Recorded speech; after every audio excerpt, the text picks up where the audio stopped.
नमस्कार दोस्तों, हमारे चैनल पर आपका स्वागत है। जैसा कि आपको पता ही है कि हम अपने चैनल पर जो भी जॉब्स निकलती हैं उसके बारे में जानकारी देते हैं और स्टडी भी करवाते हैं। यह वीडियो हम खास उनके लिए बना रहे हैं जिन्होंने एसएससी या यूपीएससी का पेपर देना है और लास्ट टाइम रिवीजन करनी है, तो इसमें सभी इम्पोर्टेंट आर्टिकल्स हम पूरी पॉलिटी कवर करेंगे। सबसे पहले अगर आप नए जुड़े हैं तो हमारे चैनल को सब्सक्राइब करें और बेल आइकन को ज़रूर प्रेस करें ताकि हमारी आने वाली वीडियोस आप तक जल्दी से जल्दी पहुंच सकें। इसको ज़्यादा से ज़्यादा लाइक करें, शेयर करें और जिन्होंने भी एग्ज़ाम देना है वो एग्ज़ाम से पहले इसे ज़रूर देख कर जाएँ। तो सबसे पहले हम शुरू करते हैं कि कॉन्स्टिट्यूशन जब बना था भारत का संविधान तो उसमें 395 आर्टिकल थे और 22 पार्ट्स थे और 12 शेड्यूल बाद में कर दिए गए। लेकिन अडॉप्ट कब हुआ था? ये 1949 को अडॉप्ट हुआ था और इनैक्ट यानी लागू कब हुआ था? 1950 को, 26 जनवरी 1950 को लागू कर दिया गया था। सबसे पहले इसमें 103 यानी 103 टाइम्स अमेंडमेंट हुई हैं, लेकिन अभी 104 अमेंडमेंट भी हो चुकी है। सबसे पहले हम बात करते हैं पार्ट नंबर 1 यानी कि यूनियन एंड इट्स टेरिटरी के बारे में। सबसे पहले इसमें हम बहुत जो इम्पोर्टेंट आर्टिकल है वो ही बात करेंगे। आर्टिकल नंबर 3 मोस्ट इम्पोर्टेंट है, formation of new state and alteration of area boundaries और नेम्स ऑफ एग्जिस्टिंग स्टेट्स।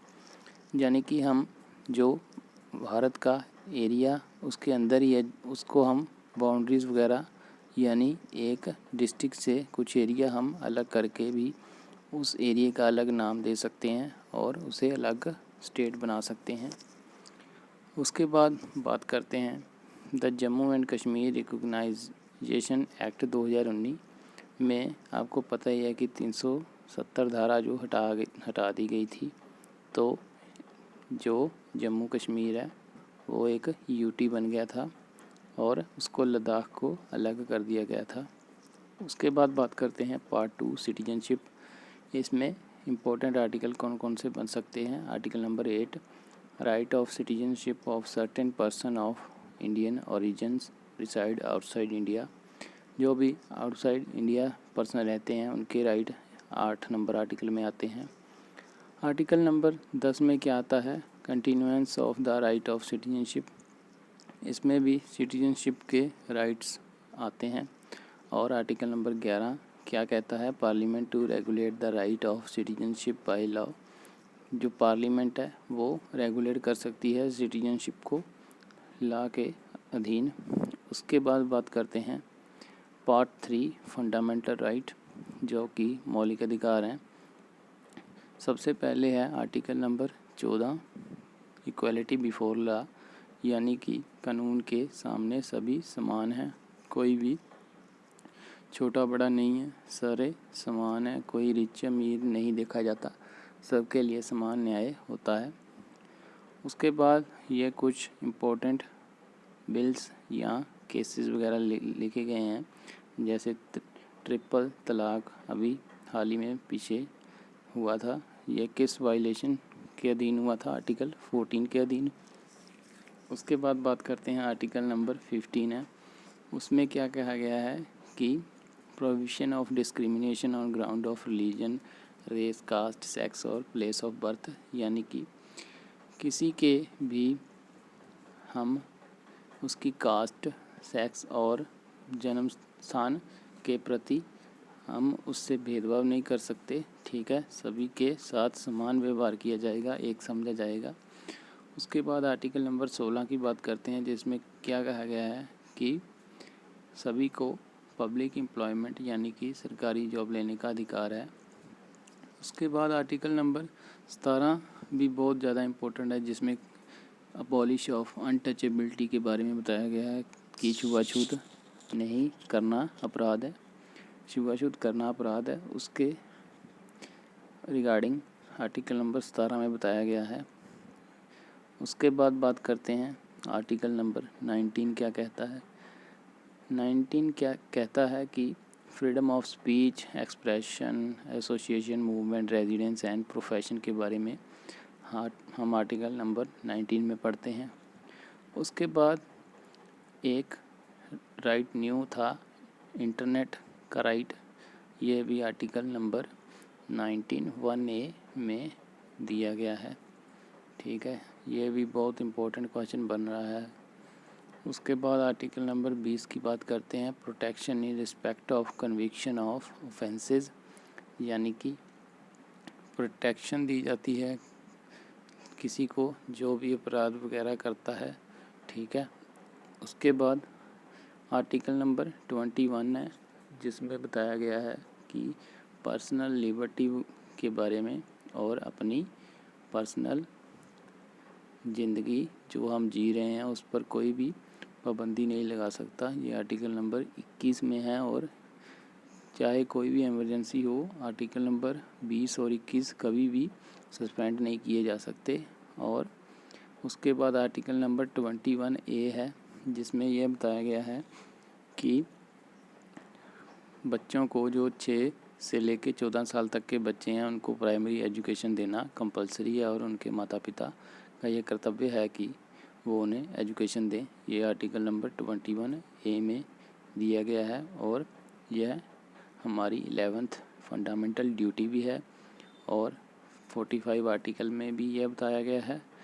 और इससे रिलेटेड एक बात और आपने ध्यान में रखनी है कि यह 86 अमेंडमेंट 2002 भी है के अधीन इसको शामिल किया गया था। उसके बाद आर्टिकल नंबर 32 मोस्ट इम्पॉर्टेंट है, जिसे हम राइट टू कॉन्स्टिट्यूशनल रेमेडीज़ भी कहते हैं। इसे heart and soul of the constitution भी कहा जाता है। इसमें यह बताया जाता है कि अगर हमारे फंडामेंटल राइट वायलेट होते हैं तो हम कैसे अपने लॉ के अधीन में रहकर जस्टिस ले सकते हैं, और हम हाई कोर्ट और सुप्रीम कोर्ट में रिट पिटीशन दे सकते हैं। सुप्रीम कोर्ट में देने के लिए हमें आर्टिकल नंबर 32 और हाई कोर्ट में आर्टिकल नंबर 226 यानी कि 226 के अधीन हम दे सकते हैं अपनी रिट। उसके बाद पार्ट 4 की बात करते हैं, जिसे directive principle of state policy भी कहा जाता है। यह नॉन जस्टिशिएबल होते हैं, यानी कि इन पर कोई भी न्याय वगैरह या जजमेंट नहीं हो सकती। आर्टिकल नंबर 39 है, certain principle of policy to be followed by state, यानी कि स्टेट एक फॉलो करती है पॉलिसी। ठीक है, उसके बाद आर्टिकल 41 है, right to work to education and to public assistance in certain cases, मतलब कुछ ऐसे केसेस हैं जिनके प्रति राइट टू वर्क और एजुकेशन पब्लिक को दी जाती है। उसके बाद 43 आर्टिकल है, लिविंग वेजेस फॉर वर्कर्स के बारे में। ठीक है, आर्टिकल नंबर 44 मोस्ट इम्पोर्टेंट, अभी भी यह मुद्दा अभी चल रहा था, यूनिफॉर्म सिविल कोड का फॉर सिटीजन्स। ये एसएससी का मोस्ट इम्पोर्टेंट क्वेश्चन है और काफ़ी बार पूछा गया है और पूछा जाएगा भी, आगे भी आपने ध्यान रखना है। उसके बाद आर्टिकल 5 की बात करते हैं, जो कि यूनियन एग्जीक्यूटिव एंड पार्लियामेंट के बारे में है, जिसमें 72 आर्टिकल है कि प्रेसिडेंट है उसको किसी को पार्डन पावर, यानी कि अगर फांसी की सज़ा हो जाए किसी को तो भी प्रेसिडेंट जो उसकी सज़ा माफ़ कर सकता है। उसके बाद आर्टिकल नंबर 80 की बात करते हैं, जिसमें composition of council of states के बारे में बताया गया है।